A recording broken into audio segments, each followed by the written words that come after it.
I don't usually do this, but I really want to do this today. It's about today's guest. So today, John Stapleton and I are honored to have on one of the sharpest voices on international security, nuclear risks, UN reform, and multi-power plays. Emeritus Professor, I think I said that wrong, Ramesh Thakur. From his roots in India and Canada, Ramesh has held top roles across 4 continents, including founding the Center for Nuclear Non-Proliferation at ANU, serving as the UN Assistant Secretary General, and co-authoring the landmark Responsibility to Protect report. With over 50 books, 400 articles, and that rare blend of insider expertise and straight talk, it's going to be a privilege to have him in the cafe today with John. But we'll start with a song, and then we'll be back with the professor.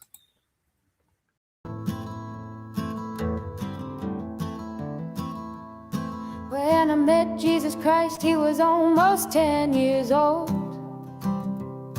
and he was helping his mother push a trolley full of all they owned. And because they couldn't find an inn they could get in, they were heading to the city and leaving Bethlehem. Couldn't you perform a miracle? I'm out of them, he said. I tried turning nothing into warmth, but it just made my mother cry. It just made my mother cry.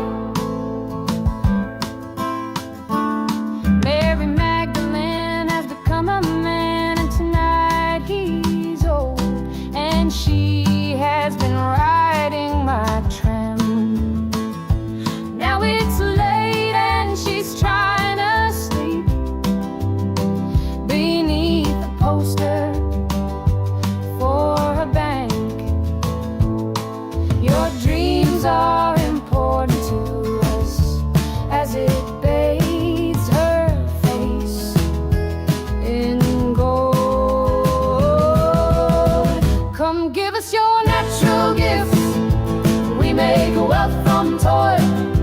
Come pretend for history's page that we're advancing Australia fair. Let's pretend that we're all advancing Australia fair.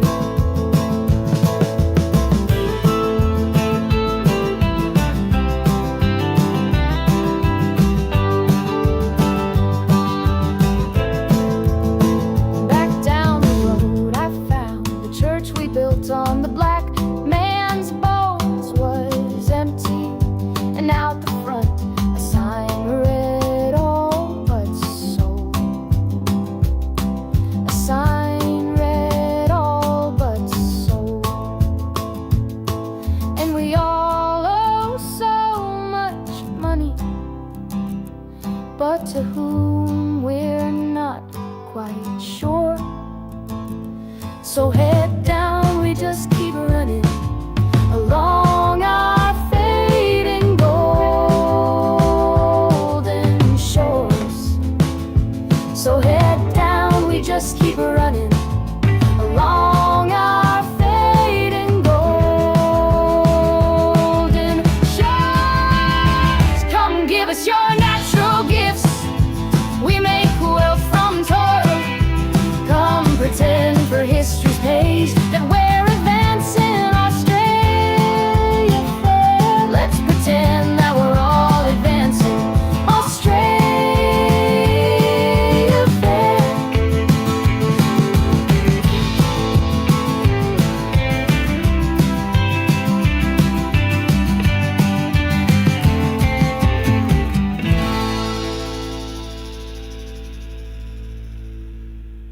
Okay, I'll quickly bring in my co-host, John. John Stapleton, looking fantastic and handsome as always.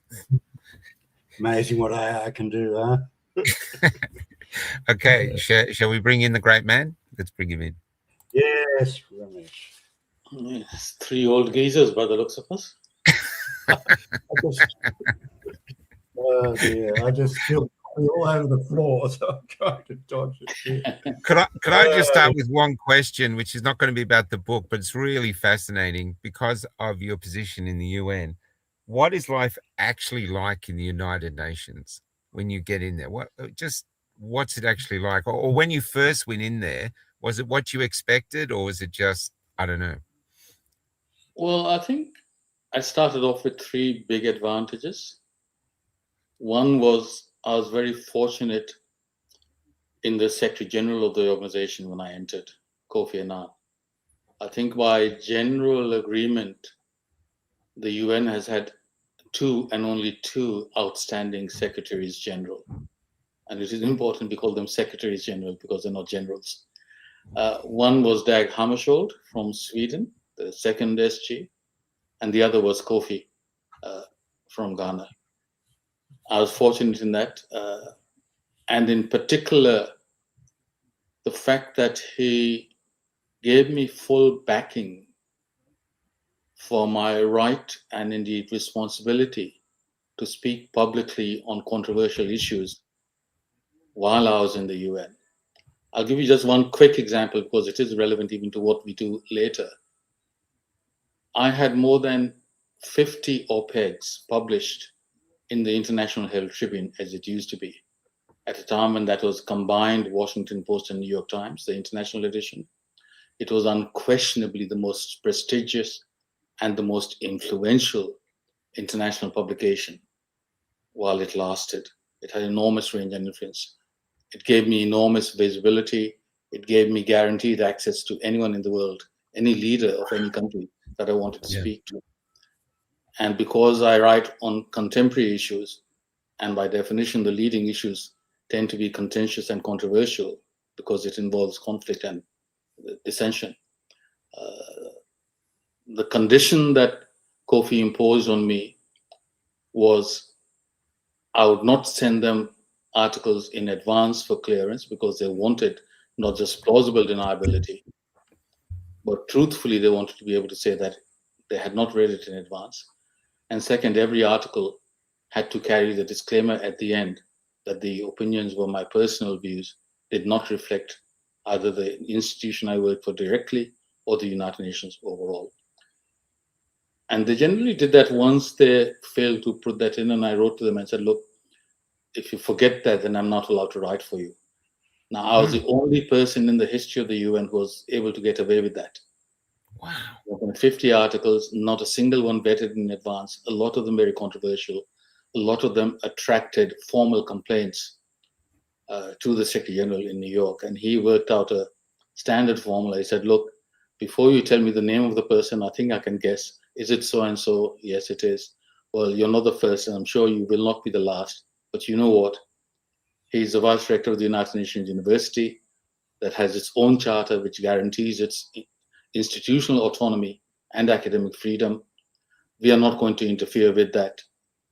If you have complaint, why don't you take it up with the rector of the United Nations University, his direct boss, and see where they go. And a lot of them would leave it at that because a lot of them were just pro forma. Some would actually take it up, and then the rector would say, well, that's very interesting. Your opposite number in the world, so if they're complaining about me as an Indian, they said, did you know that the Pakistan government has complained about him in the past on this article? And if it was a Pakistani ambassador, he'd say, you'll be pleased to know that the Indian government thinks he's a traitor to India. That's what they keep telling me, etc. So that formula worked. So that was important for me, the fact that I had a Secretary General who believed in free speech, believed in the importance of getting the issues on the ground, and took advantage of the identity of my institution as a university to play that out. And in turn, he then appointed me to write his reform report, and I became reasonably close to him. Because he learned to trust my judgment on terms of exactly where the line was. So I would say things that needed to be said, but not cross it to the point where the UN felt I had become rogue. So in a sense, he used me for that purpose, and obviously with my full awareness and consent. And it became very useful for him to keep me in that position and then use me later on. Second thing he liked was my grasp of world affairs and the place that the United Nations should occupy in shaping international discourse and policy. and third, my ability to comprehend, compress, and then articulate for the intelligent layperson issues that really are very, very complex.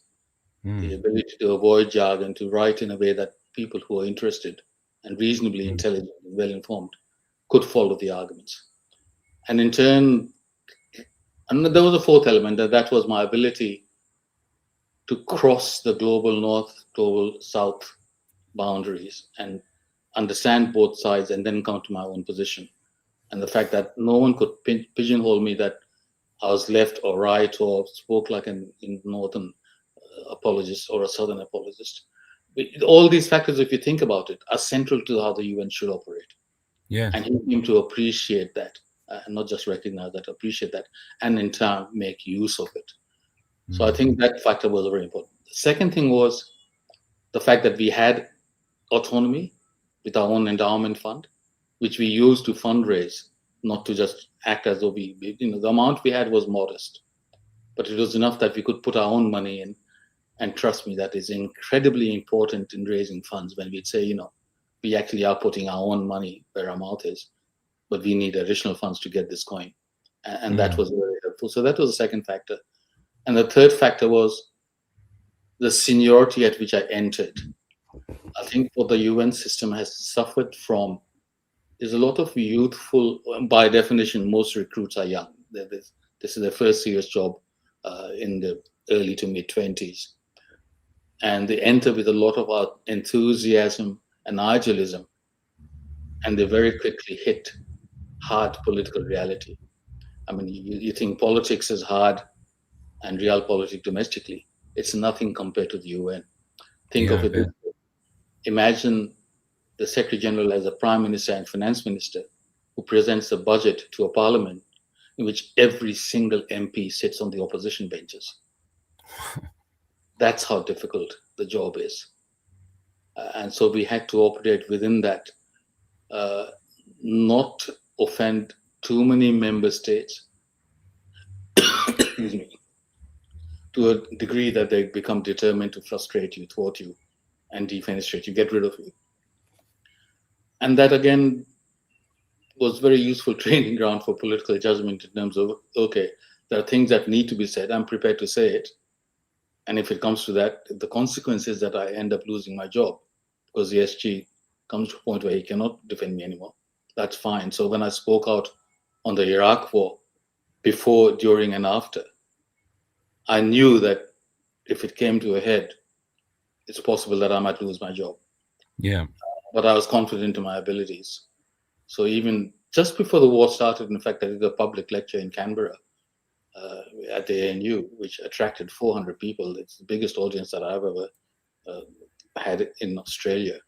And I spoke out strongly against it, which was, as I said, unheard of. And I don't think any SG other than Kofi would have, well, I know they didn't allow it before, and certainly since then, no other one would have allowed it.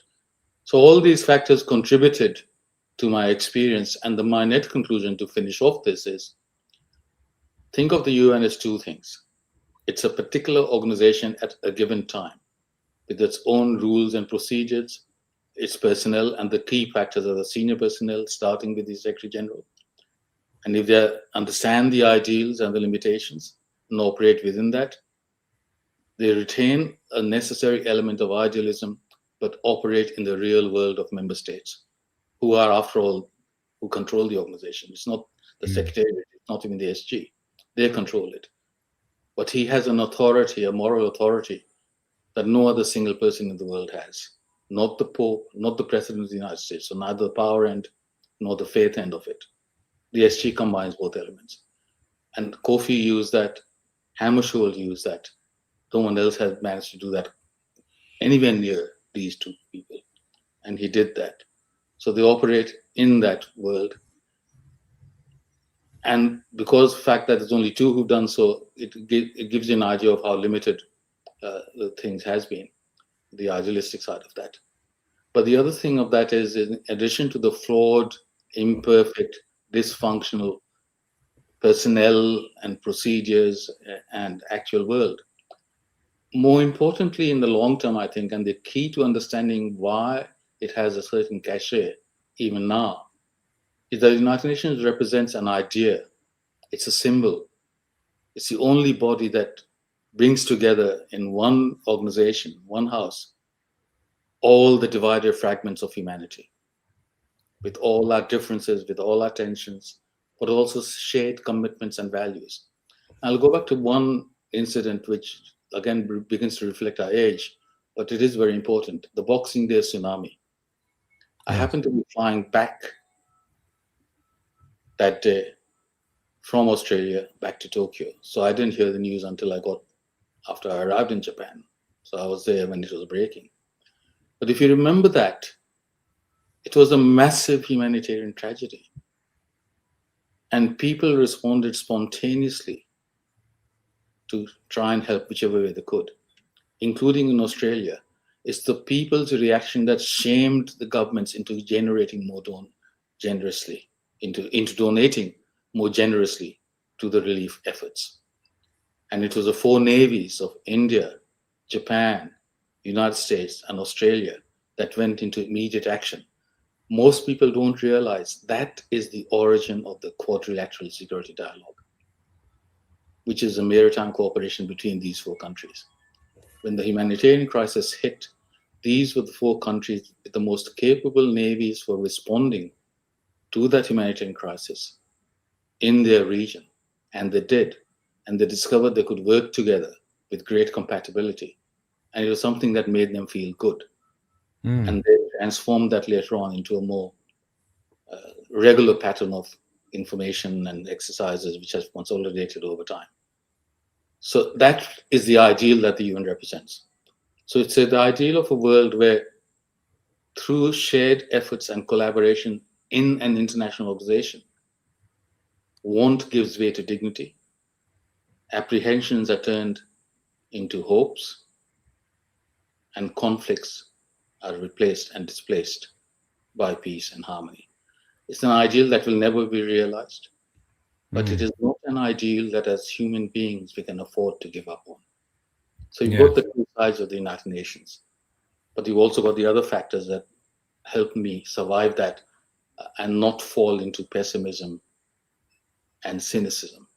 And it's a question that has been thrown at me repeatedly.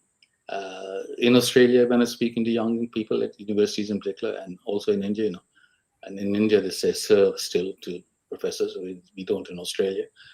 But they say, sir, how have you remained an optimist despite working in the UN? Mm-hmm. So you go through that and say, well, in the end, your expectations and dreams and hopes for a better world depend upon change effected by people who are essentially optimists, believe in the possibility of progress, believe in human decency that will survive all the temptations and the flaws and imperfections and come out better on the other side. If you don't believe in that, you should not work for the UN. On the other hand, because of all the flaws and imperfections, and because most people enter when young, a lot of them get disillusioned and leave, and disproportionate number of no-hopers end up as career bureaucrats in the UN. So you've got the good side and the bad side. So sticking to the UN for a minute, you've been very critical of the World Health Organization, describing it, if I recall correctly, as no longer fit for purpose. And of course, that was used in Australia as authority for some of the actions that the government took here during the COVID era. Can you just talk about the World Health Organization? Do you think it still serves a purpose, or it should be abolished now, or it's been overly influenced by donations, particularly Bill Gates? What do you think of it? They all serve a purpose. You go back to why they were set up in the first place. But they have all been corrupted to the point where they're not, or pretty much most of them have been corrupted to the point where they're no longer fit for purpose. But that's not a bug, that's a feature of bureaucracy inherently, whether national or international. If an organization as a bureaucracy, as a department, has been around for 7 to 8 decades, the chances are very high that the original mission has been displaced, and the primary purpose is to grow the bureaucracy with the proliferation of mandates, with demands for increasing resources, with demands for increasing personnel in numbers and greater authority, with demands to try and convert desirable aspirational goals into legally binding commitments, which then, if they are not met, need to be criminalized and deplatformed and censored and suppressed, suppression of dissenting opinions. We've seen that with climate change. We saw it with COVID. We've seen it with the pandemic accords, which I'll be dealing with in the second edition of the book because the accords had not been signed at the time. And we see it with any bureaucracy. The survival, expansion, and growth of the bureaucracy becomes more important. That is what the chief executive tries to do. Anyone who doesn't subscribe to that is let go, either encouraged to resign or fired. In national bureaucracies, there is a built-in check on that, in that they are subject to political authorities above and over them. There is no equivalent to a minister in charge of a department who tells the department and orders the secretary, the chief CEO of the department, or else fires them. And we know that in Australia, the government can fire any secretary, departmental secretary. So the opportunity for them to subvert the original mission of the organization for what it was set up. Think of it this way. You set up a bureau, including the WHO, to solve a particular problem, in this case, a health-related problem. Now, either the organization over 8 decades has succeeded, in which case it is redundant and should be let go, or it has failed, in which case it should be reformed and or replaced. Now, I haven't told you this yet, John, but I'm actually co-chair of an international group called the International Health Reform Panel or project, which is looking at the question. And I've been writing, we are going to publish within the next couple of months, actually published, so we are just about finished the work, 2 complementary reports, a policy report addressing the policy audience and the general audience, and a technical report that will contain the solid academic and intellectual weight, and that gives gravitas to the first one. And my one-liner summary of the options we are laying out is reform, replace, or perish. You've got to reform, and by that we mean surgical reform, major reform that goes back to the original mission and finds structures and work procedures that allow it to do that. Or replace it, keep the good parts, the proven good parts in terms of mission, mandates, methods, etc. And then add on and improve upon the bad parts. And the reason we might end up with that is what happened with the transition from the League of Nations after the First World War to the United Nations after the Second. Anyone who looks at the 2 organizations, starting with the relative respective constitutions, the Covenant in the case of the League and the Charter in the UN, realizes very quickly that in essence, the United Nations is a reformed League of Nations. But for political reasons, it would have been much more difficult to try to reform the League and get countries to commit to it. It was easier to do a bigger job than to focus on minor job of tinkering with the existing thing with ad hoc improvements. And that is a point at which comes with every organization.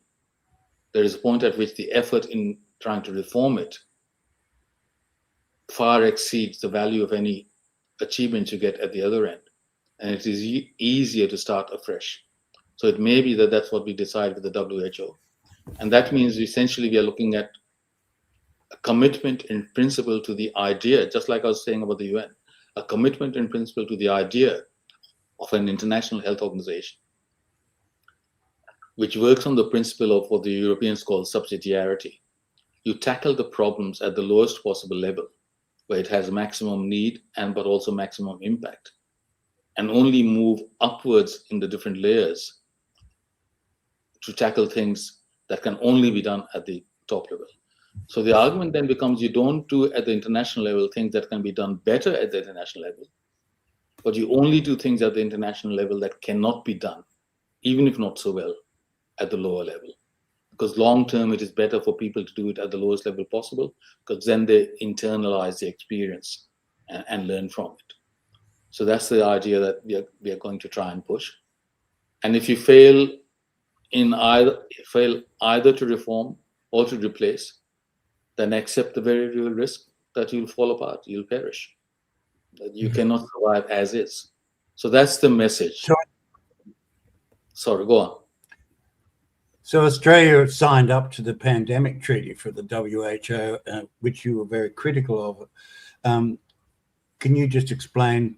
I think most Australians wouldn't be aware that we even signed up to this treaty, which grants enormous power to the WHO to declare pandemics and basically take over the health response in various signatory countries. Could you just give us your response to that? Why did Australia sign up for it?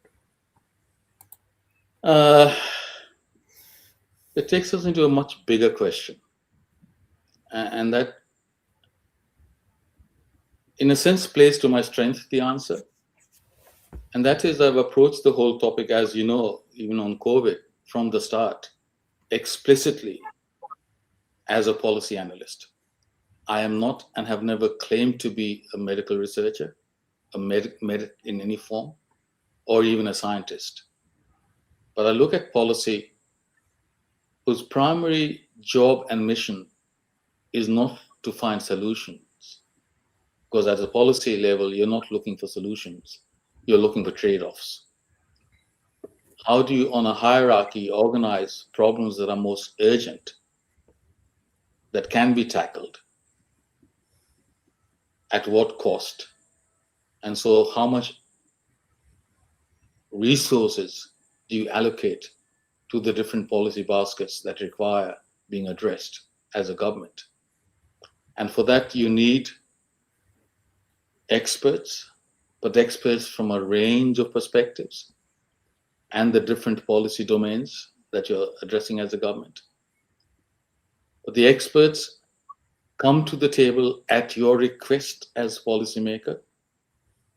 They offer advice, leave the final decision to you, the trade-offs that require political judgment, and then try faithfully to implement your decisions as bureaucrats. In health, and increasingly in many other areas, again, climate change is a good example. What we have seen is experts replace political decision makers. We have seen the rise of the administrative state. We have seen the equivalent in international bureaucracies, hence the proliferation of international technocrats and multiplication of the mandates and more money to them. And to go back to what I was saying earlier about the failure and success, what is remarkable over the 80 years is now the model is, if we have failed, it's because you didn't give us enough resources. We warned you in time. Now will you listen to us? We need more money. We need more mandates. We need to make it criminal if you don't listen to what we are saying. Suppress the dissent. If we succeed, then you say, well, isn't it a crazy time to end us? We're actually doing what you want us to do. We are being successful. So regardless of whether the actual record is failure or success, the answer is the same. More money, more resources, more power. And silencing our opponents and critics. Mm-hmm. That is the expert class. And that expert class, what I've recently been copying someone from the UK, I've been calling the lanyard class. Process obsessed, rules obsessed, wearing their lanyard tags around them. That lanyard class has taken over from governments. You mentioned the public may not be aware of it. How many of 150 odd MPs do you think would be able to tell you what the pandemic agreement is all about?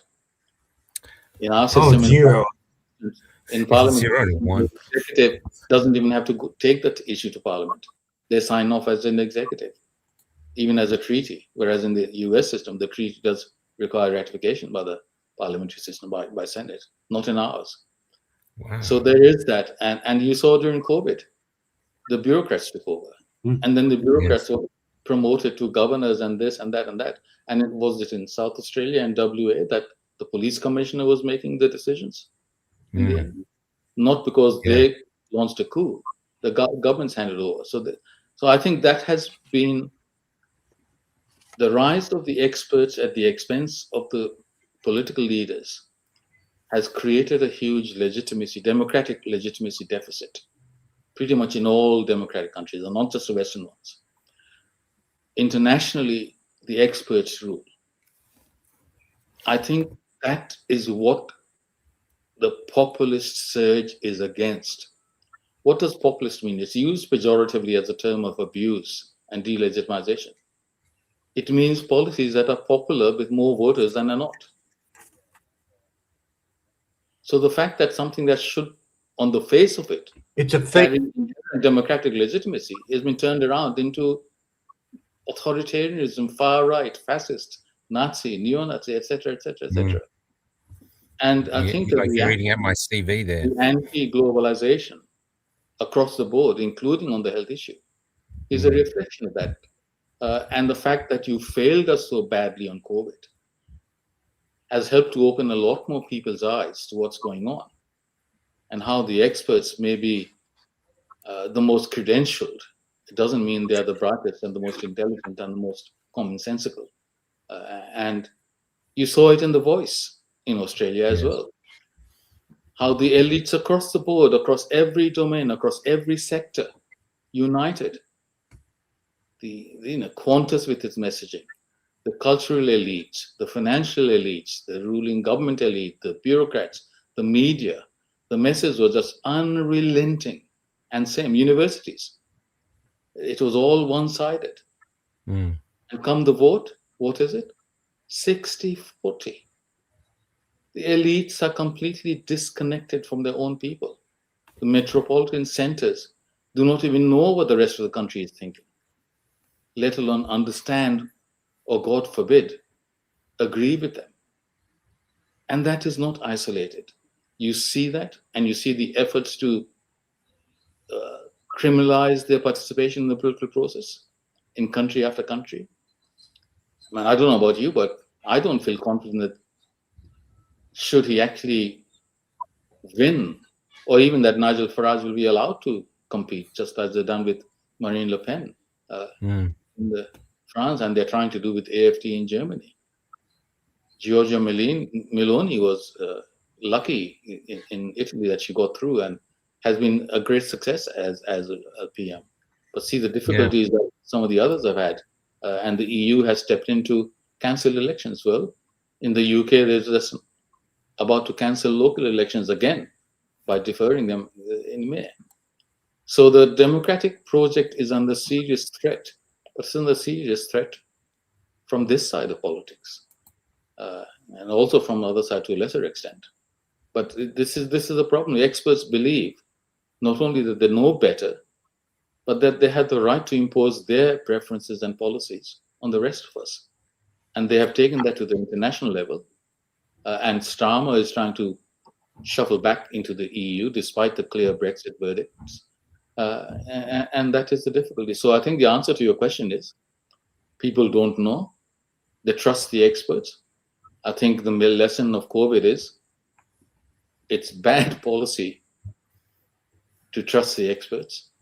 And the lesson in some countries on this since then is it may also be bad politics, because in fact, people are starting to wake up and sympathize with and subscribe to. And the mass immigration is another one.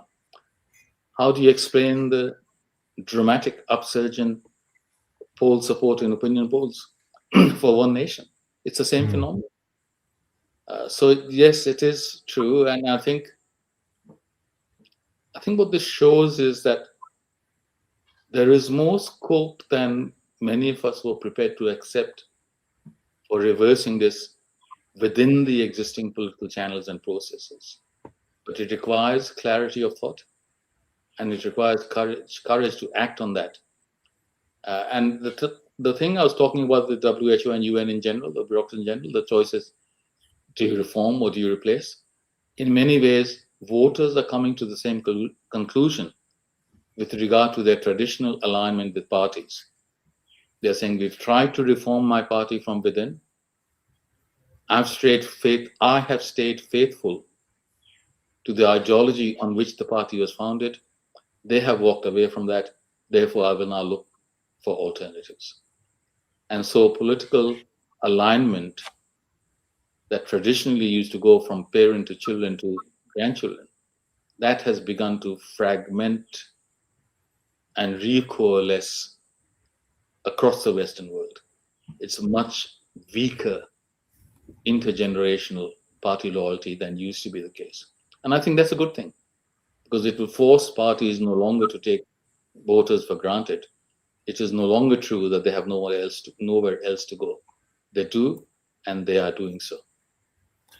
Can I ask It you was just remarkable. sorry, John, can I just have I just want to break it down to really simple, fundamental stuff. In your opinion, I know the elite don't want us to have free speech. They don't think we're responsible enough to have it, or maybe, I don't know, that's the feeling. But in your opinion, what is the importance of free speech in a country? It's central. Without free speech, you cannot have free society. Without free society, you cannot have meaningful and sustained progress. You go back to the Enlightenment. What explains the rise of prosperity, freedom, liberty, democratization of equality of opportunity, if you like, in the Western countries, is the combination of the Enlightenment and the Industrial Revolution in Europe, which has been immensely beneficial to the whole world, not just to Westerners. We have never been better educated. We have never had more knowledge. We have never been as prosperous in terms of realistic middle-class aspirations. We have never been as healthy. The danger is the belief that progress is always linear and only goes in one direction. We know in history that cultures and knowledge can be lost. Freedoms and progress can be reversed. You can slip back into authoritarianism. The biggest threats to civilizational erasure, as Trump's national security strategy put it, come from within. Complacency, hard work is done, you take things for granted, you don't resist at a time when your resistance can be successful. It becomes much harder then to fight your way out of that. I think we are at that. I mean, certainly, I hope we can avoid complete breakdowns of societies. But, you know, which Western country, seriously, is as cohesive today as it was, let's say, one generation, 3 decades ago? Mm. Just start with that question. And it's a very sobering point of entry for an analysis of where we are today. Yeah. We have more divisions, we have more tensions, all at the time that there seems to be a rise in a belief in inclusiveness and social tolerance, and et cetera, et cetera. Well, what you said before about the elite being out of touch, that seems to be our Prime Minister, who's pushing these hate speech laws. And I'm living on the road going town meeting people. The people are enraged by them. I believe that he's actually... and they succeeded in getting him to withdraw it. Now, he lacked support on the crossbenchers in the Senate for different reasons, but doesn't matter. He has shown himself singularly out of touch. I think he's also out of his depth. I think his reaction to the Bondi massacre showed that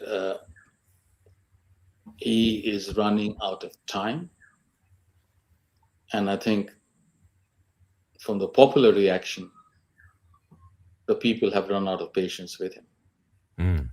So yes, there are problems. I think, you know, his authority eroded after the voice referendum.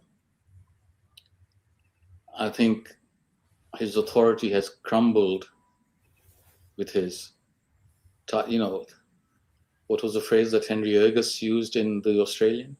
He had to be dragged, kicking and screaming to agree to a royal commission. Yeah. And you see that in the choice of the commissioner and in the terms of reference, and then in this bill. If you look at the complexity and size of the bill, clearly this was a solution ready to hand, waiting for a crisis that would be exploited. Yes, correct. And once again, too many people saw through it. Yes. So he has never outgrown his student activism. He remains much more skilled at fighting internal factional battles within the party, and his favorite pastime, fighting the Tories.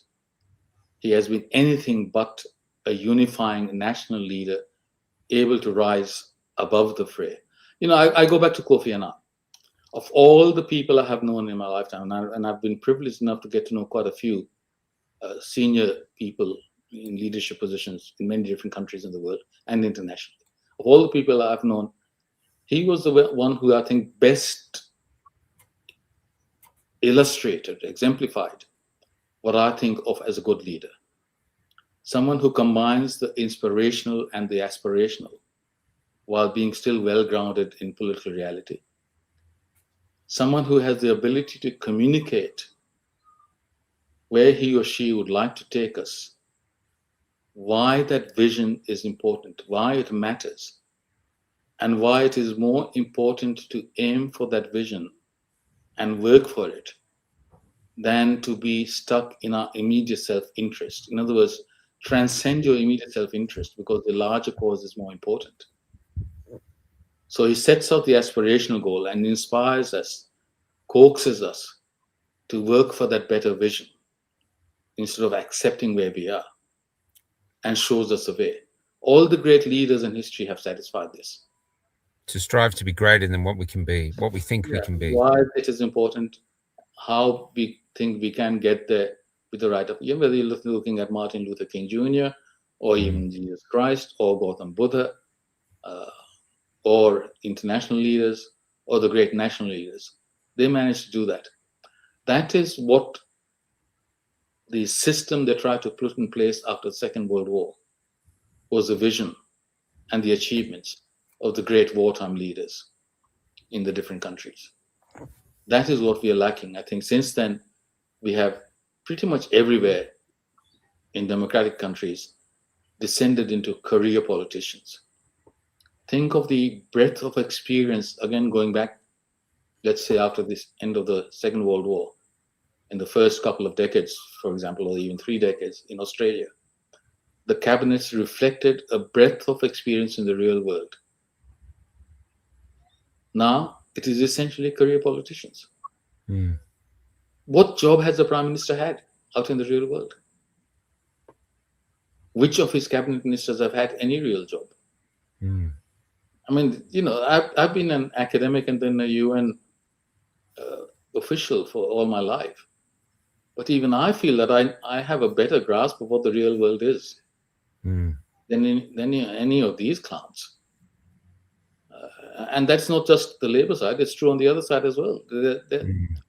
What's his aspiration? Student politics, then become a staffer, wait for the right vacancy, put your hand up, get pre-selected, and then you're in Parliament, and then you become Cabinet Minister, and if you're lucky, Prime Minister. Well, it shows. How many of them have ever had to balance a budget? I mean, I've had to do that in the organizations that I've run or I've been responsible for, or the departments I've had, or the center I used to run with the ANU before I retired. You have to identify where you're going to get your money, how you're going to satisfy the people who give you the money without compromising your integrity in terms of the position you hold and the organization you represent. Do those calculations. For them, we need more money. We can commit another billion or 2 or 40 billion. It's taxpayer money. Well, as Mrs. Thatcher said famously, socialists keep going until they run out of other people's money. I don't think anyone thinks that Albanese could run the corner store. and every Well, small business person he would run in the it. He country. would run it into deficit and bankruptcy. Yeah, straight That's away. his idea of running.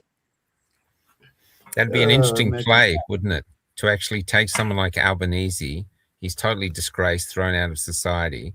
Like I was in a town, a South Australian town the other day, and a bakery.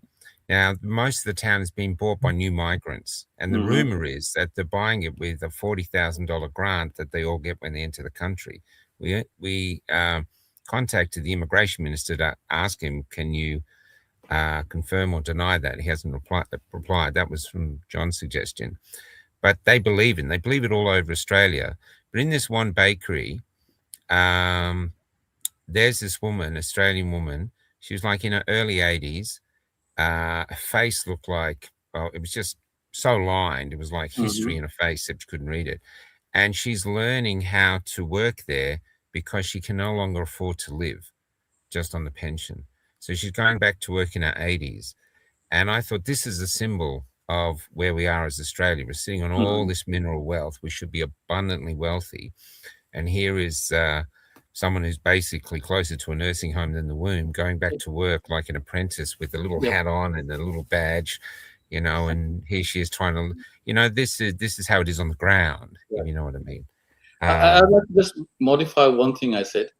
I think the Prime Minister perhaps does have a bit more self-awareness than I gave him credit for, in that conspicuously, he did not turn up at the Sydney cricket ground for the final test.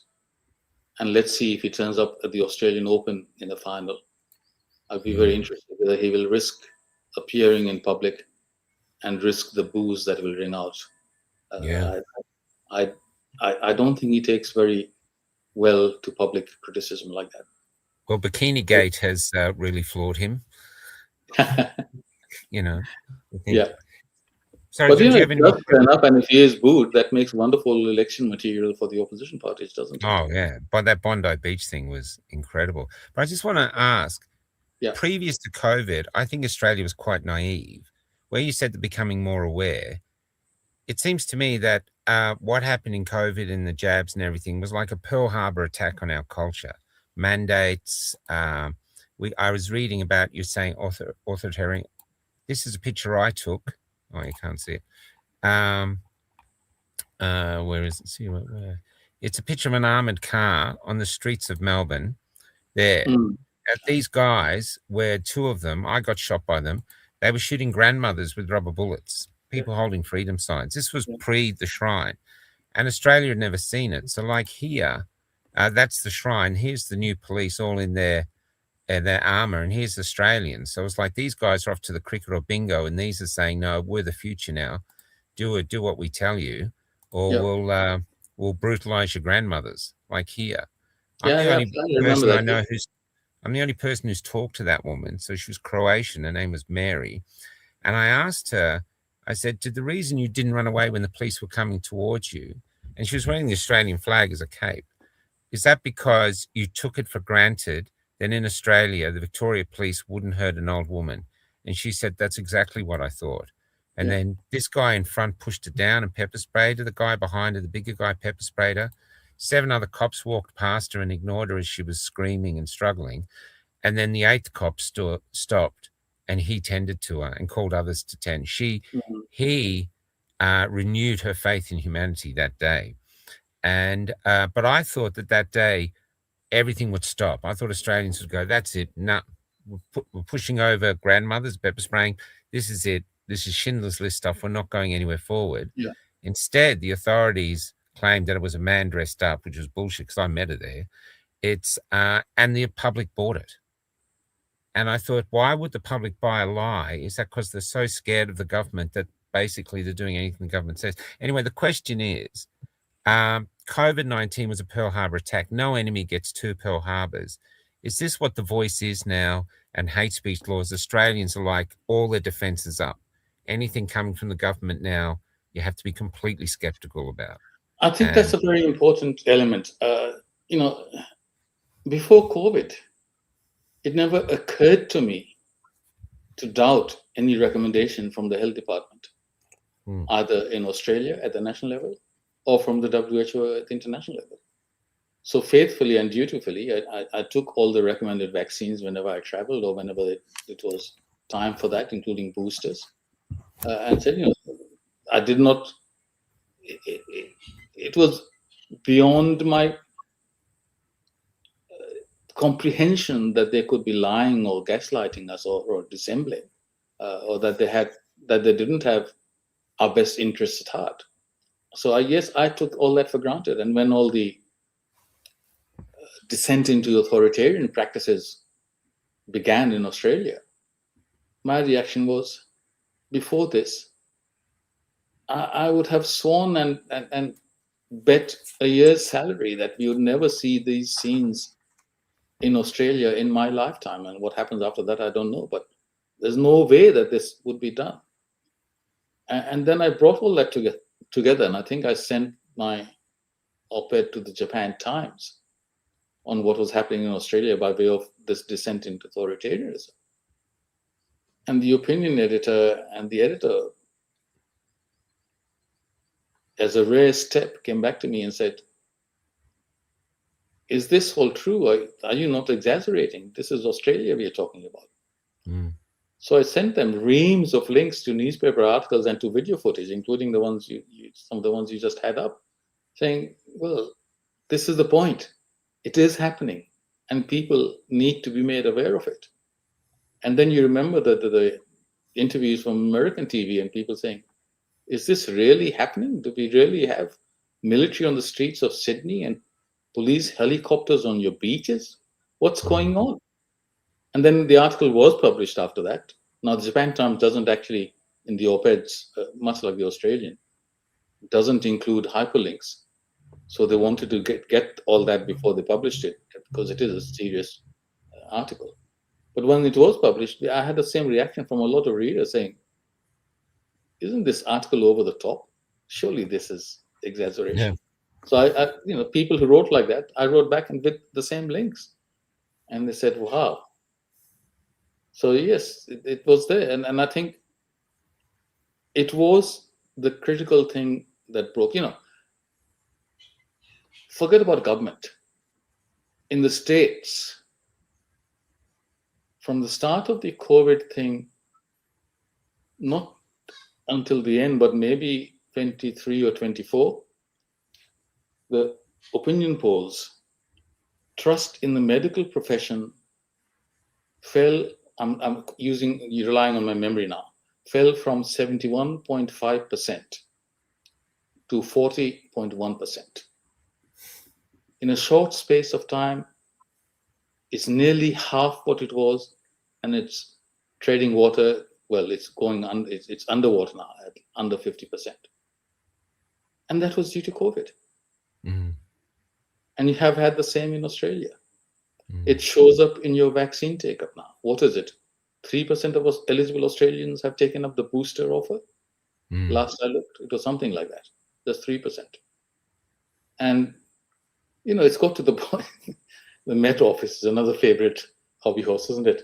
The Met Office says it's raining. I look out the window and say, is it actually raining? Or is it that's made up? So that trust is gone. And essentially, if you like, let's go back to the voice. Essentially, that was a primary line that the government was running. Yeah. Trust us. And the response was no. Yeah. That trend has left the state. I do think with the voice, I do feel that once the people, because I was trying to vote, we live in the bus, we had to go 300 kilometers that day to find a place where we were allowed to vote because we were out of our state. I think it was Mackay when we finally reached somewhere.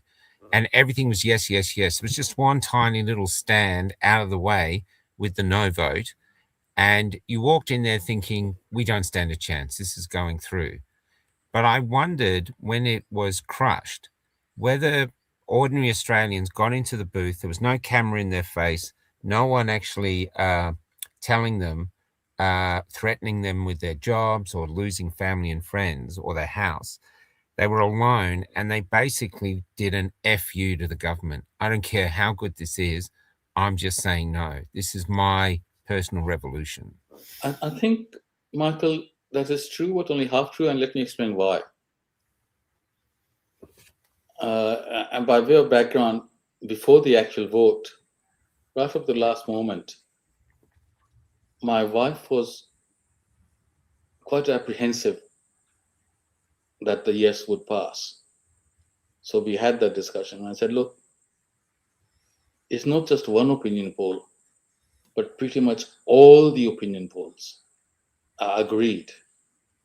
And all of them, the poll of polls, if you like, that the Real Clear Politics site does, the poll of polls suggested a 60-40 split. And I said, you know, much as I'm a cynic, as a student of politics, it is absolutely inconceivable to me that all the polls could be this wrong. So it may not be 60-40, but I'd be staggered if it was any worse than 55-45, a comfortable margin. Where we didn't get what the polls had shown was a rejection in every single state. The only places where it was positive was ACT, but of course the ACT has a separate, it's not being a state, doesn't count as a separate thing. So I think that it was picked up in the polls. But the fact that you went in still thinking like that reflected the reluctance of the media to give prominence to just where the people were and to insist that it was close, that it was still going to be there. I also think, again, going back to the Prime Minister's failure, his argument of trust me, and then his confession that he's only read the top page. And when asked, well, why haven't you read the whole document? It's not an extensive document. I remember his answer, why would I? I mean, this is a Prime Minister of a country trying to force through a constitutional change, not just law. And he couldn't be bothered to read the 15, 16, 18-page document, whatever it was, before he goes forward. Why, in that case, my response was, well, why would I trust you then? This is as close to an open admission of prime ministerial negligence as I have come across in any country. Wow. You're proposing a serious constitutional change, which it will not be possible to reverse ever, given the difficulties of amending the constitution in this country. And all you do is read a 500-word summary first page. It wasn't even 500. I forget how many words. It was 300 or something. So I think he lost a lot of credibility from that answer. But just that dismissive attitude towards legitimate questions and grievances and refusal to negotiate in good faith, consult, he's got into the habit, and he did it again with this bill that now been withdrawn, where he demands unity and consensus without having reached out and engaged in good faith discussions to see if we can find a common place. Now, that's something that you learn very quickly as a UN bureaucrat, that you have to find common ground. You can't impose your will. You have no power. And to do that, you have to go and talk to various people and see if you can find a formula that allows all sides to satisfy their bottom lines without any one party being able to get all its claims through. And then it's a matter for them to decide, is this enough now? They haven't operated like that. I think they've been misled by the size of the parliamentary majority, which has allowed them to overlook the reality of the very, very low primary vote. I think it is the case that in the last election, the two major parties combined had the lowest combined primary vote ever in our history, or close to it. And by all accounts, it might be even lower next time. So Keir Starmer has done the same in the UK. People forget, and he ignores the fact that the size of his vote was actually lower than what Jeremy Corbyn managed. And Corbyn is supposed to have been a disaster as a politician. So this huge parliamentary majority does not at all reflect or mean an actual electoral mandate to do things. But he's been operating as if it means he has a mandate, not just the numbers. Well, he doesn't. And I said, I think the fragmentation of the political parties inside parliaments reflects the fragmentation of society outside. Maybe we could go back to this very You think? years, and we're going to produce an Australian. This came out in 2023. So how was it, Ramesh, that you were one of the only academics in Australia to come out skeptical or critical of the government crackdowns, of the rapid rollouts of vaccinations and the lockdowns and so on? How was it that, you know, you could look at the Conversation, that academic journal or online academic journal, and you were virtually the only one. I was looking around as an old journalist. I was deliberately looking around for someone that disagreed with the government response. And it was basically impossible to find. You couldn't find it in any of the major newspapers or online, anywhere. And then I found you in a rather obscure, to most people anyway, an obscure policy wonk magazine called Pearls and Irritations. And there you were with the full statistical suite and very well argued critique of what the government was up to. But how come you were one of the only ones to stand up like that? I mean, is it sort of like a function of funding, like for academics? You know, one headline I remember was what to tell your 5-year-old before the jab, and all this sort of thing. So there was an army of academics that were backing up the government. And the media, of course, which I spent my lifetime in, they were just unbelievable. You couldn't find a single dissenting voice. And even on Facebook and that, when I would say, well, you know, some of the smartest people on the planet disagree, and they would be, you know, it's like a pack mentality. So how was it that you were one of the few? Is it a function of funding or what? Well, let me give you a multi-part answer, which will definitely then be a long one. And maybe we can focus on that part for now. And as you foreshadowed, we're going to be doing an Australian edition that will update that with articles that were published since then, which we can talk about after that book is published, and we can go into more detail on the subject then. Because the first part is actually more interesting and also more important. How and why did I get into this to start with? How did I get away with it? And why did I stay with it for a long time? Let me put it in those three terms. So how did I get into it? I mean, as academics, your professional life is solving theoretical puzzles. Some are normally between different theories or between theory and facts. And you think, well, how do I explain that? What is it that people have missed? What is new about it? Have the facts changed? Are theories out of date? Are rival theories better now? It goes in that, and then there's a whole complex intellectual infrastructure behind that in terms of how science operates and how science advances. And secondly, as I said, I've approached things from a policy point of view, but essentially as a sort of equivalent to the chief political scientist for the UN, and bringing academics together to present state-of-the-art knowledge and apply that to the policy challenges confronting us as UN, which is the recommendation and advice we then give to member states. My breadth of interest was much wider than my own narrow academic focus.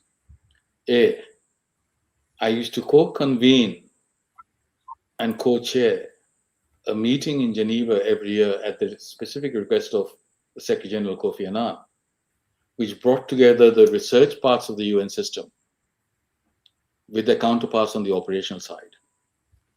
So which are the parts that are studying peacekeeping and bring together people from the Department of Peacekeeping Operations for that? Which are the parts that are studying conflict, development, health issues, and bring them together with counterparts in the different units in the UN system?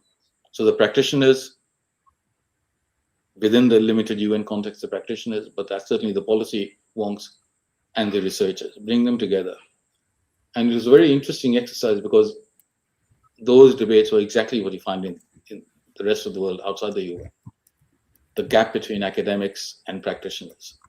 The academics claiming that practitioners want immediate answers, they don't do this, they don't do that, etc., and the practitioners complaining about the ivory towers of the academics and the impossibility of getting clear answers, the impossibility of getting clear recommendations, the difficulty of getting, answers without, on the one hand, on the other hand, sort of thing. That's right. So it was there, but part of that included then health issues. So I was familiar with that there. Then we established a new institute, like the equivalent of a new faculty, under the UN University in Kuala Lumpur, as it happens, the Institute of Global Health. And I was involved in the discussions and negotiations with the government of Malaysia on that. So as part of that, I read up on the pressing global health challenges and the existing institutions and systems within the UN, and discussed and consulted with the WHO, obviously, because we're not going through something that either duplicated or ran counter to their existing things. And we worked something out in consultancy with them. So that was the second thing. Third thing, I began collaboration with the UN University with a small outfit in Canada, which was led by the former Prime Minister Paul Martin, who had been finance minister when the Asian financial crisis struck. And he had been instrumental in setting up the finance ministers G20 when it was first set up after the Asian crisis. And when he became prime minister, it occurred to him that it makes sense to think of elevating the finance ministers G20 into a global level leaders G20 to get together and replicate that experience of knowing each other and trusting each other and making decisions and then telling the bureaucrats what to do. So once he lost the prime ministership after losing an election, he began a small group of experts talking over whether it was worth moving from finance to leaders level G20, how it could be achieved, what topics could be addressed, etc. And I was collaborating from the UN University with that, including part funding for that. And when I left the UN University, I ended up actually joining that organization in Canada and working with them on that effort. And as part of that, we ran a series of simulation exercises, if you like, and we identified a number of international crises that could be the trigger to elevating the finance ministers into global leaders level. Terrorism, nuclear, financial crisis, and health was one of those. So we already were looking at that. In other words, there's different ways in which I was familiar with the health crisis and how we move that to collaboration that is worthwhile and feasible. Second, I was retired. I didn't, they couldn't fire me. I was already retired. My job was not at stake. Because of my background in the ways I outlined, I was familiar with the WHO position and the existing pandemic preparedness plans. And then the policies they started implementing contradicted all the main elements of that plan. And the last iteration of that was published in a little booklet by the WHO as recently as September 2019. So just a few months before, in March, they declare a global pandemic in COVID. We've got this updated thing which synthesizes a century's worth of knowledge and experience, starting from the Spanish flu, of how to handle pandemics and what not to do. And suddenly, we are embracing everything that the WHO had been saying we shouldn't do. Wow. Like, all sorts of things. Masks is one example. It's very clear that in community settings, they serve no purpose. In healthcare settings, they might have some limited utility, but it goes on like that. So I went back and looked at that document again And then I followed up and looked at some national pandemic preparedness plans, including our one, including the British ones is another I looked at, and some states in the US I think I looked at, or maybe it was Canada. And they all agreed that these were not done. And then you think back, you sit back and you think, well, of course, if facts change or if science advances, then you can change the thing. But this is September 2019. In March, we are doing this and we are introducing these plans. There hasn't been enough time to get new facts that contradict what we agreed on. There hasn't been time to engage in authentic scientific research and come to different scientific conclusions. So on what basis are they doing that? So that's when I began to look at that. And essentially, my conclusion was they're panicking. And it's a herd panic response. At that time, certainly, I didn't think of anything more nefarious than that. And third, because of my background, I had access to a lot of responsible top-level mainstream media outlets. And I began writing for them. So I had articles in the first year, not just in Pearls and Irritations as an obscure policy online journal, but also in the Australian, in the Japan Times, in the Times of India. These are your major outlets in important countries. And I think if you go back in time, the window for critical discussion closed towards the end of 2020. Around mid-2020, it was still possible to publish dissenting opinions. And I was able to do it subsequently later on as well, but that was slightly more pragmatic. So initially, these things came out. And I published it and said, it doesn't make sense to me. Again, I made it very clear that I had no medical knowledge and I'm not giving medical advice. But I don't understand why this is being done. And if they have good reason to do it, then they should do a better job of communicating and explaining that to the public. I was struck by the fact that a lot of top-level health chiefs who had recently retired from various countries took a similar position in saying, we don't understand why they're doing this. It contradicts everything we've been taught.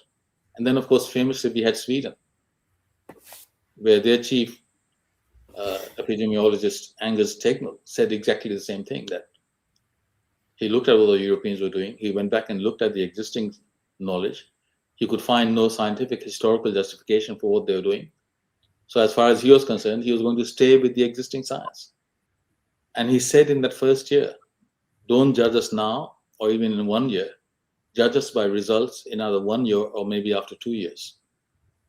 In this case, the opposite of famous last words. They really were famous last words because they've been vindicated. So I looked at all that, and that's the line I took. And then towards the end of 2020, I essentially actually said that I'm not going to write on this anymore. This is not what I retired for. This is not really my area. I'm going to stop. And that's part of why I stayed with it. I had two sets of reactions, which made me change my mind. One was a lot of quote unquote ordinary folks wrote to me. My email address is publicly available even now at the ANU. Wrote to me and said, no, please keep writing. You have street cred. You have respectability. You write in a way that we can understand. You write using, as far as you can, primary documents and research. And it is important that that our voices are reflected through your writings. And it provides us with some essentially solace and comfort to see that. But I also had a lot of health practitioners contact me and say, please do keep writing. You have an uncanny knack and ability to understand the issues at play and to explain them to a public audience better than many doctors can do. And what we can do is provide you information. We are not in a position where we can speak out. It costs us our jobs. But we value what you are writing, and we are prepared to comment on things before you publish, if you like, and give you information to the extent we can. But we would like you to keep writing. So in a sense, they turned it into a responsibility on my part because I had this access and I had this presence and visibility, however limited. that at least someone somewhere was saying these things that needed to be said. So then I kept going, and as things became more critical, one example on vaccines I'll give you. The Australian, I think it was, when I sent something and the opinion editor took me up and said, well, you've said this about you remember the weekly surveillance report that the Department of Health used to put out, both the federally and then the New South Wales? I think this was the New South Wales ones where I had said how they are claiming that the unvaccinated continue to be disproportionately represented in the numbers hospitalized, in ICU, and dead. And I took that out report from the week. They're claiming this on page 2, and page 14 or 16, they actually had the tables. And the numbers of unvaccinated in hospital in that week was 0, ICU was 0, dead 0. So I said, it is mathematically impossible to be overrepresented if your raw figure is 0. And do the bureaucrats and the ministers not even read what they're publishing their name? And she said, you gave me the URL. I've got the document in front of me on my screen. I don't find that table you're referring to. So I took her through that. And she did half a dozen or so checks on those critical points with me. And I was actually very pleased that they were careful enough to do that. But once they were assured that I had my facts exactly right, and that I was not misrepresenting or misleading what the document said, then after that, they took me on trust for subsequent things when I sent things in for their sake with the URL included, which they didn't include in the published version.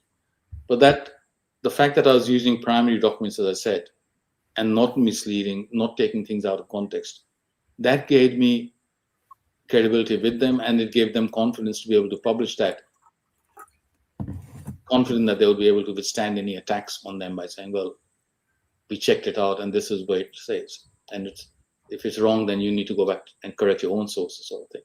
So that helped me stay with these things as well, plus the international credibility. And I should add, because this is a major issue that came up repeatedly, I was never, not once, queried, let alone rebuked by my university. Wow. All they said was, as long as it is clear that you're emeritus professor, you're not speaking for the university. Mm. It's in your head. If you make a mistake, that'll be your problem.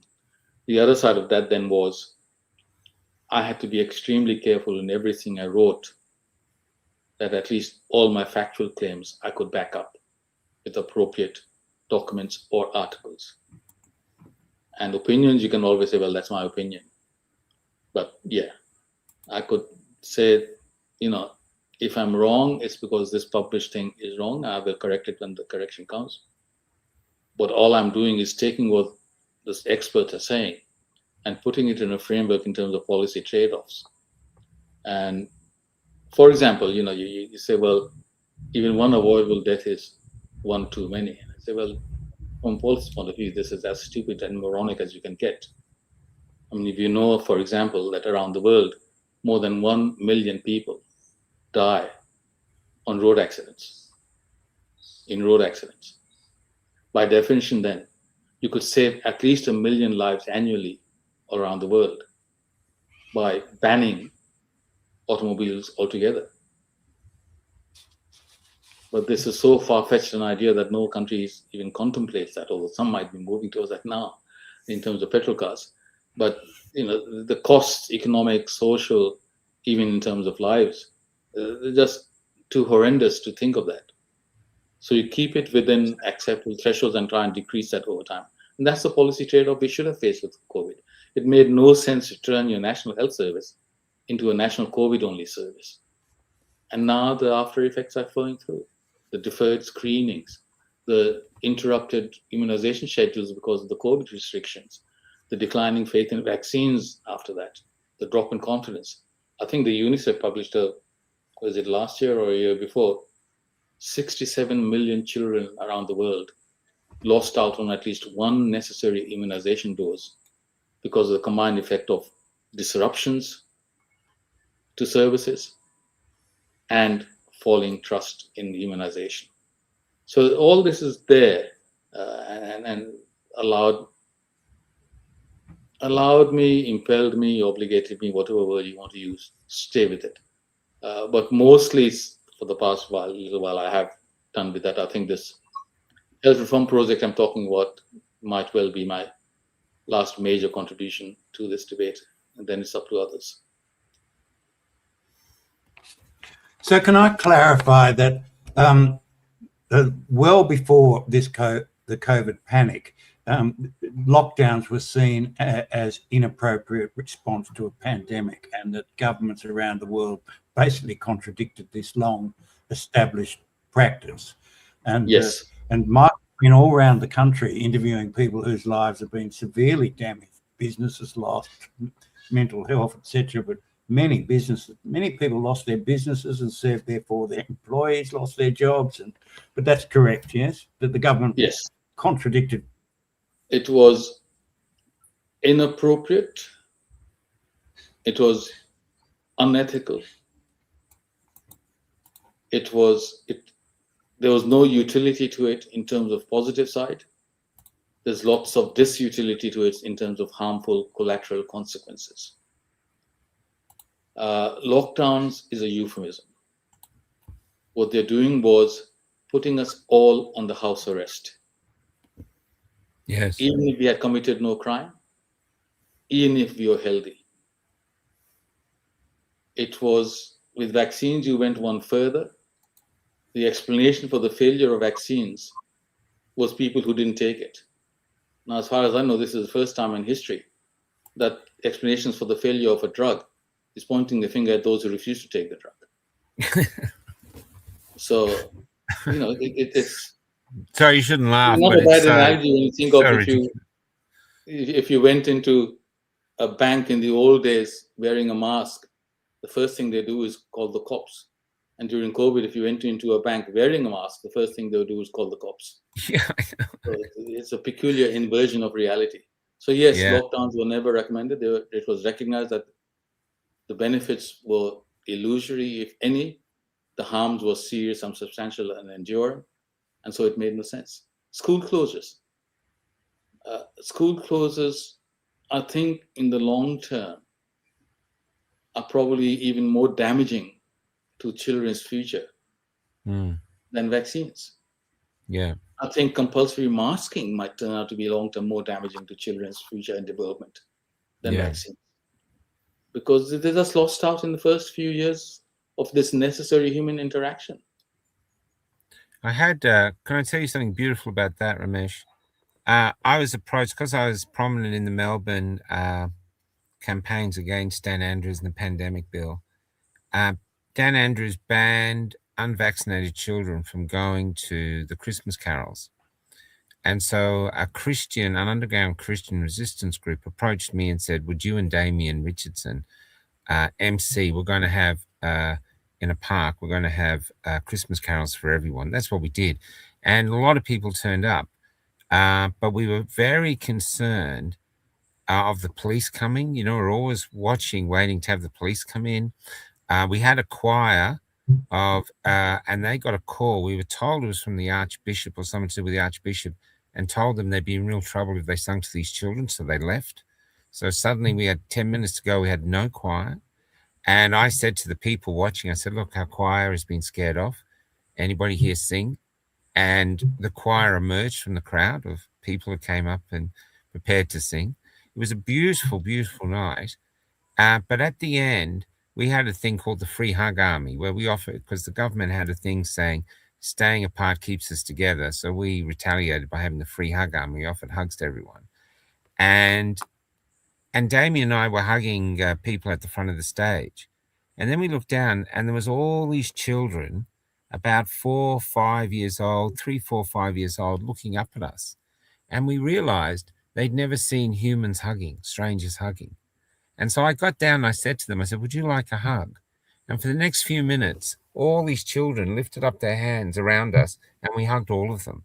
This is mature white males who aren't supposed to touch kids. You got that, were the bad ones. But it was absolutely one of the most extraordinary, beautiful moments of my life. Well, Because we these had a kids couple of those. really crabbed on. We had a couple of those, Michael, Mm. where we went into a store, whether it's a cold store, supermarket, or whether it's Bunnings, warehouse, or wherever, something like that. And most of the other people are masked, and I wasn't, or if my wife was with me, or she was by herself, she wasn't. I mean, if you would put it on, we would have one in our back pockets, and if the entrance to the store said you have to have a mask on, we would then put it on, but not everyone did. And a baby in a carry-on, in the mother's chest, would spot a human being with a complete face that's not masked, and the beautiful smile that will break out. That's how they learn. Yes. And they grew up distrustful and lacking in confidence and stuff like that. And I thought, yeah, this is inhumane. And then at the other end, the elderly in care homes, in isolation, family not allowed to visit. Think of that famous picture of the late Queen, sitting alone in the cathedral during the ceremony for her dead husband. No person, let alone the Queen, deserves that sort of isolation and loneliness. And again, the Swedes very early on recognized even that and said they're dropping their restrictions on visits by family to elderly people in care homes because the human cost of that is too great. They don't want old people dying deaths of despair because of loss of contact. And those photos of people looking through the windows sadly at the outside. I have another one. How can you do that as a human being? There was one of the most beautiful stories I heard was there was a woman dying in a nursing home, a grandmother, and no one was allowed in to see her. Family weren't allowed in. So her granddaughter, who was about 16, 17, used to break in at night, sneak to her room and spoon her because she'd get in bed and because she didn't want the grandmother to die alone. I have written about this, but to me, that's what we should build statues of to. I agree, absolutely. Who actually goes, I refuse to let my grandmother die alone. I don't care if I die of COVID. I don't care. And these are the things that give me hope. And these little stories need to be captured. I could not agree more. To me, in a sense, even worse than the photos of the cops firing rubber bullets and the tanks on the streets and the helicopters in the sky, even worse than that are stories of Queenslanders' hospitals. Queensland's hospitals are for Queenslanders. Stories of a young couple just come back to Australia, flew into Brisbane airport, and the woman had to be rushed into maternity and give birth. And the mother is not allowed to hold the baby in her arms for X days because of the COVID isolation requirements. And the dad was not allowed to be present. Do you remember that story? And the dad was not allowed to be present in the room for that. The stories of not being allowed to attend your family funerals, not being allowed to attend weddings, not being allowed to celebrate. I mean, the idea that the government tells you who you can be intimate with, under what circumstances, which place. We are products of the generation that told the government to exit our bedrooms. Yeah. And here they are coming back into the bedrooms again. And of course, other than for themselves, the infamous Professor Neil Lockdown, Pants Down Ferguson. He imposes the rules and violates it in terms of his girlfriend. And the other politicians who are doing that. So it brings back the rage too much. Let's not talk about that. I'll bring the book back up. So the thing with this book, sorry, I know you're going to speak, John, but the thing with this book is that you're re-editing it, and you and John, and then we'll market it through BAM Book Company as well. But you're re-editing it so you're updating it? Is this what we're doing with this book? Updating it, expanding it. I think we want to add another 30,000 words or so to it. That will involve bringing in additional things I've written since then, bringing it up to date with the WHO. Hopefully, I'll be able to put in something about my project that I'm working on as well, in terms of why the choices between reform and replace, and just generally tidying it up until more recent times. It may involve even cutting back some of the chapters that have been overtaken by events or replaced by subsequent articles which reflect more up-to-date thinking on that. Because I think there's much, how can I put it, much more receptivity to the essential lines of the argument in the book than at the time that it came out. I should add, because it is important, two things to this. I think the existence of the lockdown skeptic as it originally was, and then the daily skeptic in the UK, which was founded by Toby Young, now Lord Young of Acton, and Brownstone Institute in the US. I think it was very crucial for the community of dissenters to get together and discover that there were other serious, well-credentialed, like-minded people.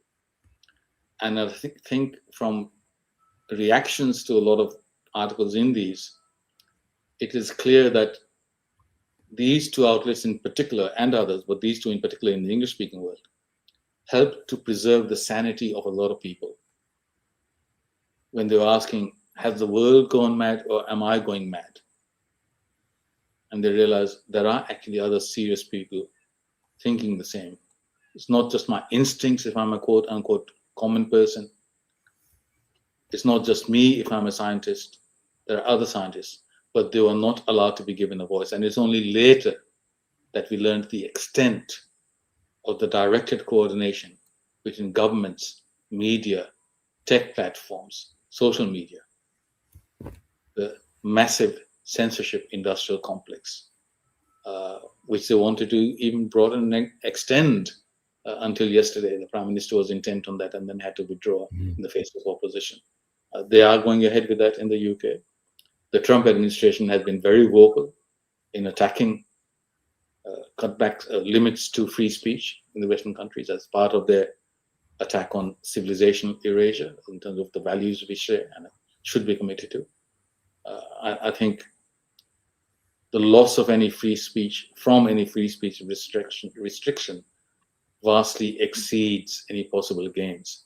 And in terms of the title of the book, I think you can count on the fingers of one hand the number of times that a government has been given additional powers and it has actually relinquished those powers. It's always a one-way street. More and more powers on more and more subjects to do more and more things.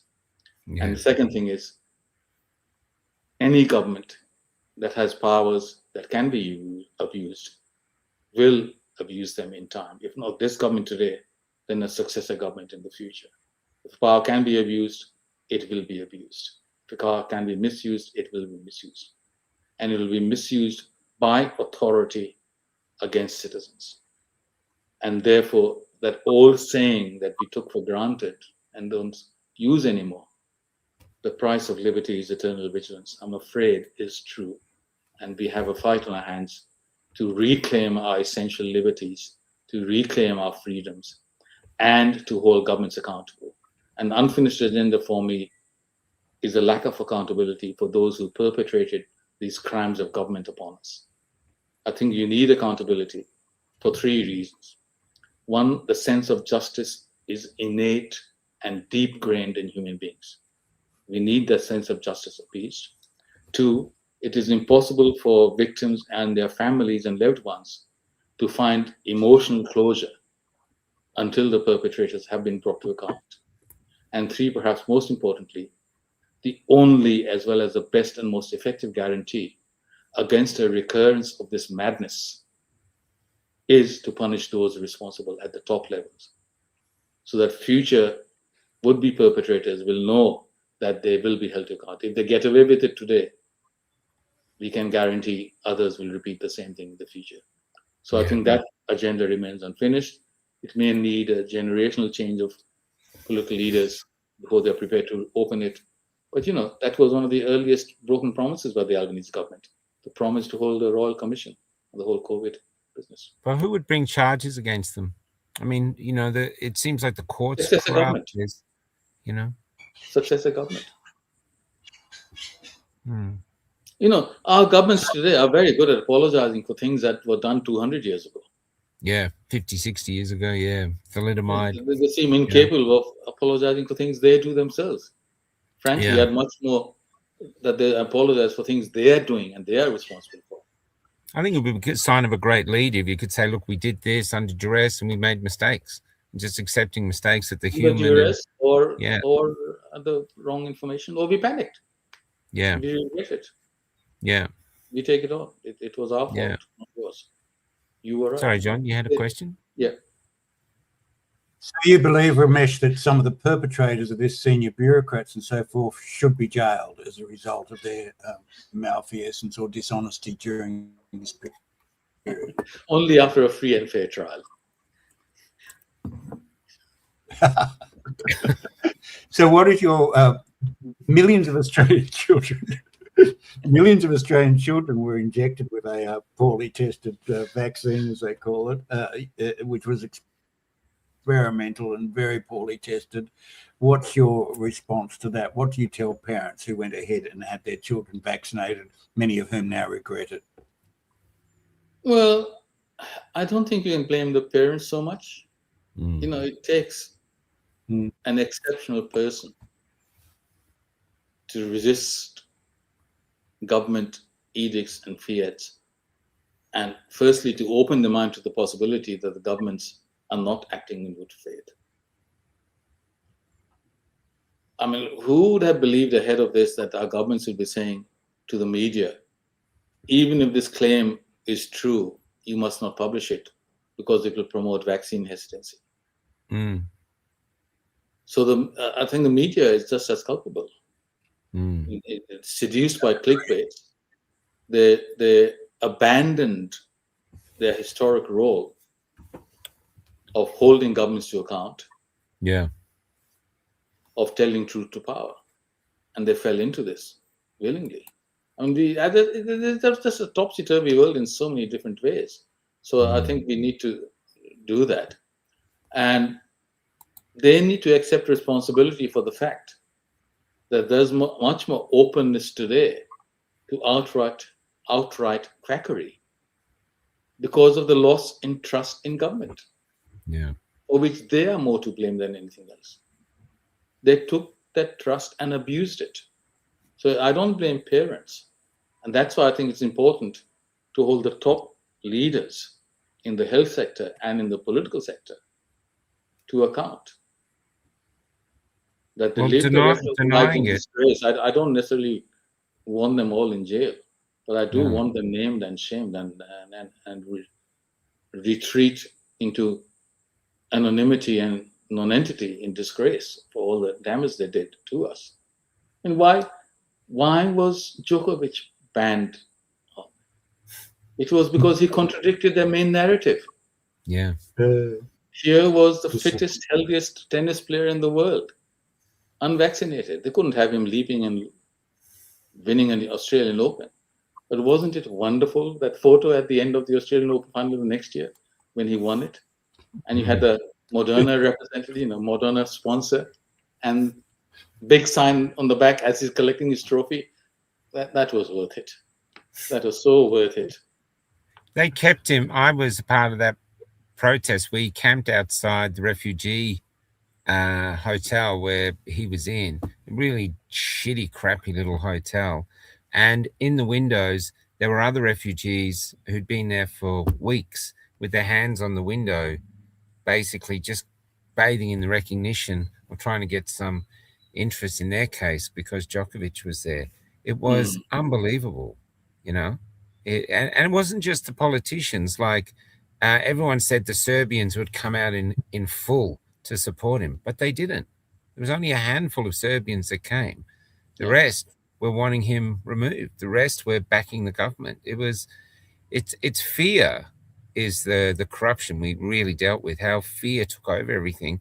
And then you've got to wonder, how deep is this fear? Is this a fear of death? And if you truly fear death enough that you'll betray your love of your fellow man, then maybe this is a lack of God in your life, a real deep faith that there's something more. I don't know.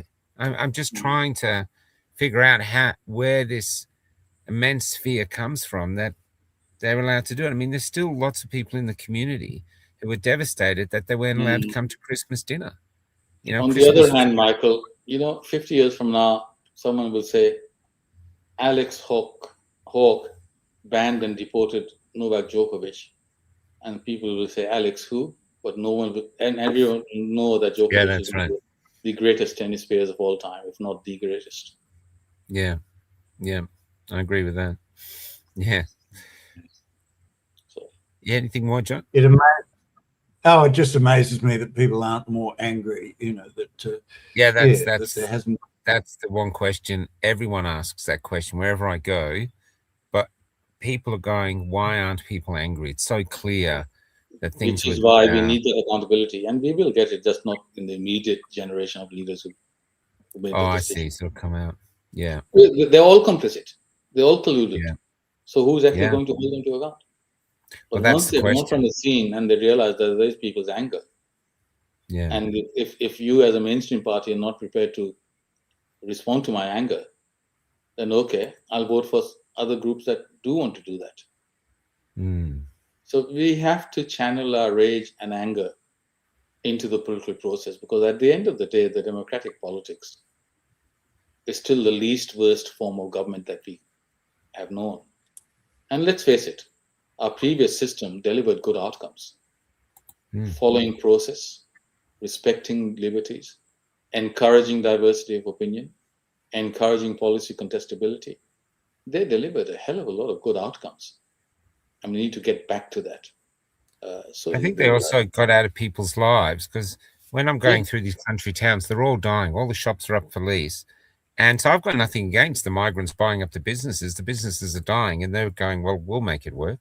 And they're only just given an opportunity, they're taking it. Why not?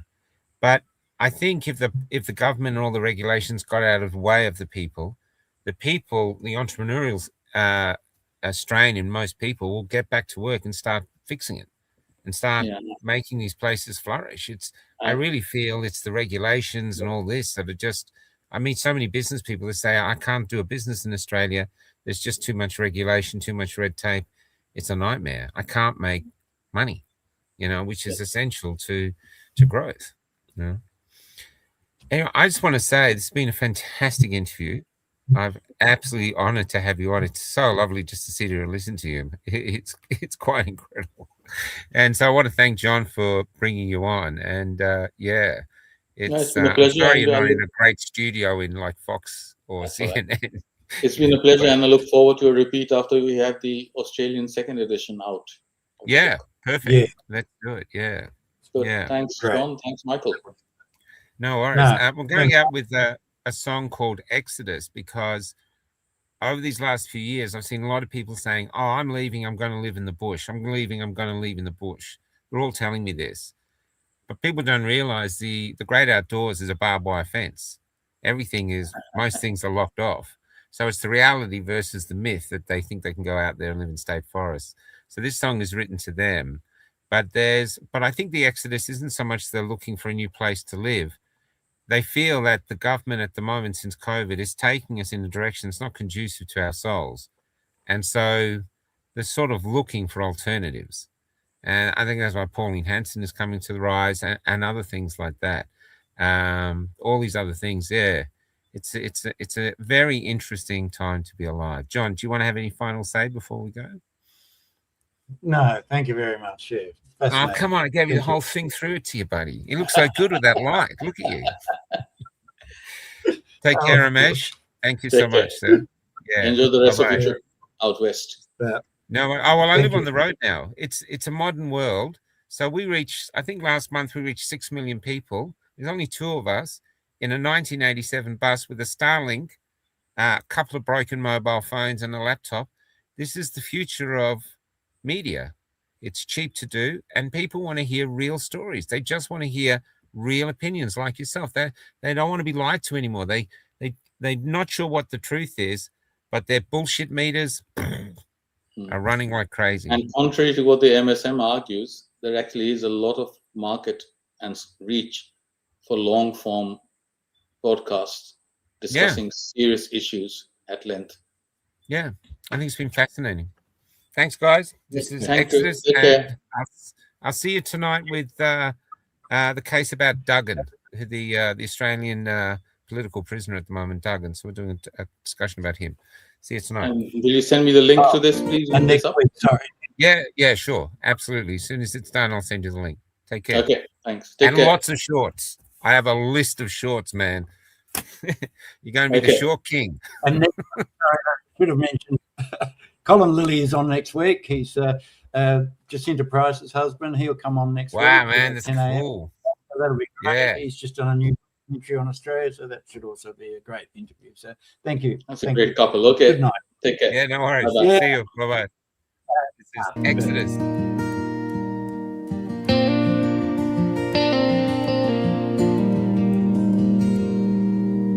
Chang bought a van and decked it out, showed us all, had all he needed.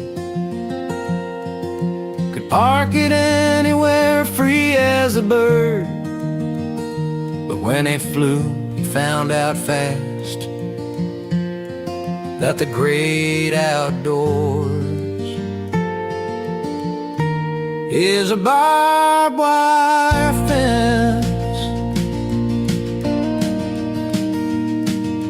I'm not staying here when the shit goes south, and the shit seems to be already here. I've a backpack with all my needs. Trouble is, when I dream, all I find is that the great outdoors is a barbed wire fence.